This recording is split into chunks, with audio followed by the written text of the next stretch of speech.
புதுக்கோட்டையிலிருந்து ஒரு விவசாயி, ஒரு பண்ணையார் ஒரு தோட்டத்தை வைத்து விவசாயம் செய்து கொண்டிருக்கிறார். அவரிடத்தில் வளைந்த ஒரு வாழை தோப்பை வைத்திருக்கிறார். அந்த வாழை தோப்பில் முதல் தாரை அங்கே வளர்கிறது. முதல் முறையாக அந்த வாழைத்தார் குலை விட்டதும் அங்கே வேலை பார்க்கிற ஒரு பண்ணையாரிடத்தில் அந்த வாழைத்தாரை கொடுத்து பழனி முருகனுக்கு கொண்டு போய் சாத்தி விட்டு வா என்று அந்த பண்ணையார் அனுப்பி வைக்கிறார். அந்த வேலையால் அதை தூக்கிக்கிட்டு நடைபயணமா பழனிக்கு போயிட்டு இருக்கான். அப்படி போயிட்டு இருக்க பொழுது அவனுக்கு கடுமையான பசி.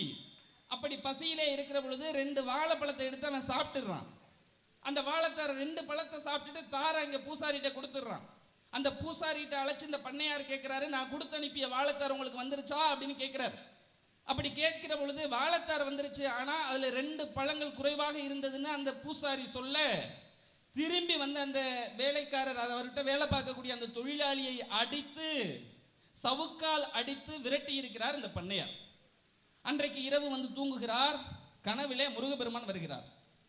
முருகப்பெருமானை கண்டதும் இந்த பண்ணையாருக்கு மற்றற்ற மகிழ்ச்சி. சாமி, நான் கொடுத்து அனுப்பிய வாழைத்தார் உங்களுக்கு கிடைத்திருக்கிறதா என்று கேட்கிறார். வாழைத்தார் ஒன்றும் வரவில்லையே, ஒரே ஒரு 2 வாழைப்பழங்கள் மட்டும்தானே வந்தது என்று முருகன் கனவில் சொல்லி இருக்கிறார். அப்பொழுதுதான் இவன் செய்த தவறு உணர்ந்திருக்கிறான். அப்படியானால் நீங்கள் கேட்கலாம், திமுக மேடையில் சாமியை பற்றி பேசுகிறானே, இது எப்படி சாத்தியம் என்று. திமுக என்றைக்கும் ஆண்டவனை எதிர்க்கவில்லை, ஆதிக்கத்தை தான் எதிர்க்கிறது என்பதை உறக்க சொல்லிக்கொள்ள கடமைப்பட்டிருக்கிறேன். சாமியை எதிர்க்கவில்லை, சனாதனத்தை தான் எதிர்க்கிறோம்.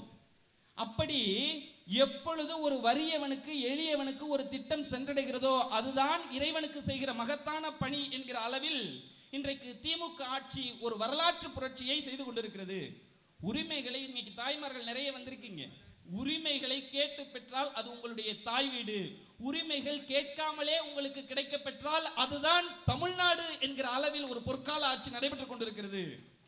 உலகத்தில் இருக்கிற இந்தியாவில் இருக்கிற எல்லா மாநிலத்து முதலமைச்சர்களும் புத்தக பையை பற்றி யோசித்துக் கொண்டிருந்த பொழுது பிஞ்சு குழந்தைகளின் இறைப்பையை பற்றி சிந்தித்த ஒரு தலைவன் தான் தலைவர் தளபதி.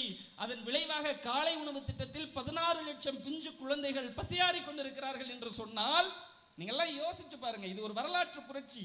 இன்றைக்கு திமுக கொண்டு வந்திருக்கக்கூடிய இந்த திட்டங்களை எல்லாம் இன்னும் அரை நூற்றாண்டு காலத்திற்கு பிறகு எவராவது கை வைத்து விட வேண்டும் என்று நினைத்தால் கூட அது அவர்களால் முடியாது என்கிற அளவில் ஒரு பொற்கால ஆட்சியை திமுக அரசாங்கம் இன்றைக்கு செயல்படுத்திக் கொண்டிருக்கிறது.